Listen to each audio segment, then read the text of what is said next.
Hello दोस्तों, तो आज मैं आप लोग के लिए लाया हूँ metals and non metal chapter जो कि थर्ड है। तो इसमें हम लोग जानेंगे कि कौन कौन से इम्पोर्टेंट टॉपिक्स हैं जो कि हम लोग के बोर्ड में आ सकते हैं या फिर हम लोग एग्ज़ाम कोई भी देते हैं स्कूल में तो इसमें आ सकते हैं। तो इसमें जो हम लोग का फिजिकल प्रॉपर्टीज होता है तो इसमें हम लोग को क्या पूछा जा सकता है। तो एक्सेप्शन जितने होते हैं, एक्सेप्शन वाले पार्ट, वो चीज़ हम लोग को पूछे जा सकते हैं।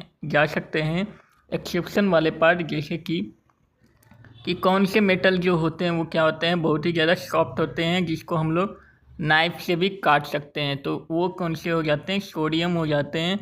सोडियम को हम लोग क्या कर सकते हैं, नाइफ से भी इजली से काट सकते हैं। तो ये चीज़ हम लोग को पूछे जा सकते हैं।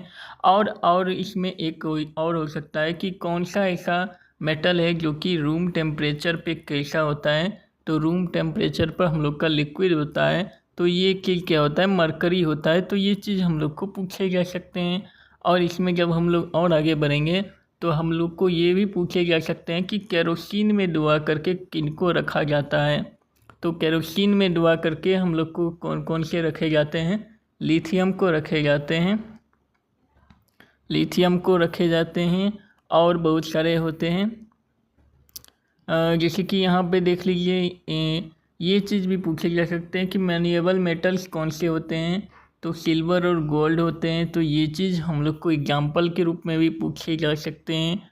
और जब हम लोग इसमें और आगे बढ़ेंगे तो इसमें एक ये एग्जाम्पल भी पूछा जा सकता है कि यहाँ पे आप लोग देख रहे हैं कि पीवीसी का फुल फॉर्म क्या होता है। तो यहाँ पे लिखा हुआ है पॉलीविनाइल क्लोराइड। तो ये चीज़ हम लोग को पूछे जा सकते हैं कि इस पीवीसी का फुल फॉर्म क्या होता है। अब इसके आगे बढ़ेंगे तो यहाँ पे देखिए, यहाँ पे लिखा हुआ एक्सेप्शन है कि मरकरी सॉलिड नहीं रहता है रूम टेम्परेचर पे, ये कैसा रहता है।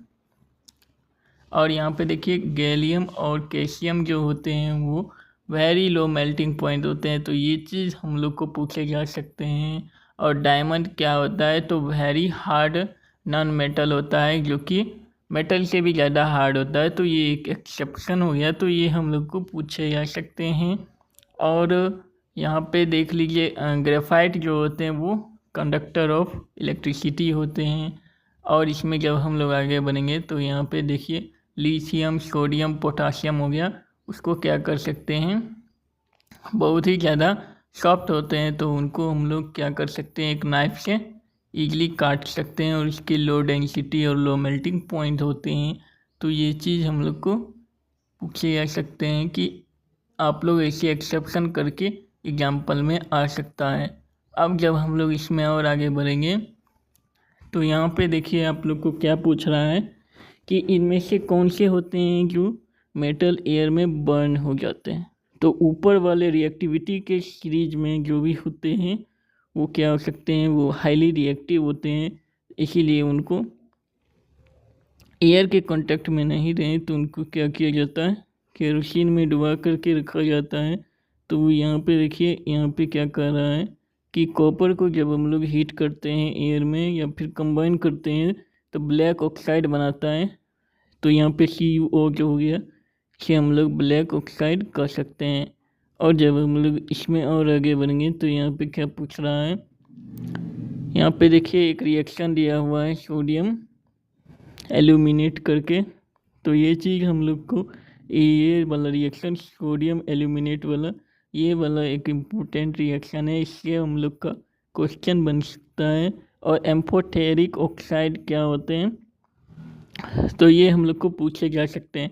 एम्फोथेरिक ऑक्साइड वो होते हैं जो कि बेस और फिर एसिड दोनों से रिएक्ट कर लें तो वो एम्फोथेरिक ऑक्साइड बन जाते हैं। तो ये चीज़ हम लोग को पूछी जा सकते हैं कि बताइए आप लोग का एम्फोथेरिक ऑक्साइड क्या है।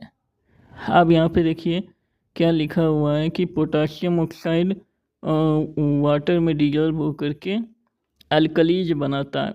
अब अल्कलीज क्या होता है, तो जो बेस होते हैं जो वाटर में डिजॉल्व हो सकते हैं उसे हम लोग क्या कहते हैं, अल्कलीज कहते हैं।